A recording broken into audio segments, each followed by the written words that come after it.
இந்த வயசில் யங்ஸ்டர்ஸ்க்கு என்னென்ன ப்ராப்ளமாக வரக்கூடாதோ அதெல்லாம் ஆட்டோமேட்டிக்காக வந்துக்குது. காரணம் நம்மளோட டெய்லி லைஃப் ஸ்டைலோ நம்மளோட ஃபுட் ஹேபிட்ஸ் தான் சொன்னால் உங்களால் நம்ப முடியுமா? எஸ், இன்னைக்கு நிறைய யங்ஸ்டர்ஸோட வேலை வண்டியை நம்பியோ ட்ராவலை நம்பியோ. ஸோ அப்படிப்பட்ட இளைஞர்களுக்கு, அப்படிப்பட்ட யங்ஸ்டர்ஸ்க்கு மேக்ஸிமம் இந்த மலச்சிக்கல் ப்ராப்ளம் அப்படிங்கிறது அதிகமாக வந்திருக்கும். ஸோ அதுக்கு நீங்கள்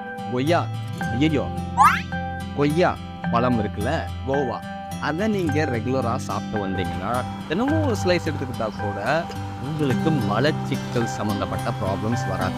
அதுக்குரிய ப்ளஸ் பாயிண்ட்ஸ் என்னன்னு பார்த்தீங்கன்னா, கோவா ப்ரிவென்ட்ஸ் கேன்சர் செல்ஸ், புற்றுநோய் செல்களை தடுக்கும் தன்மை உடையது இந்த கொய்யா. ஸோ இன்னையிலேருந்து சாப்பிடுங்க, ஹாப்பி.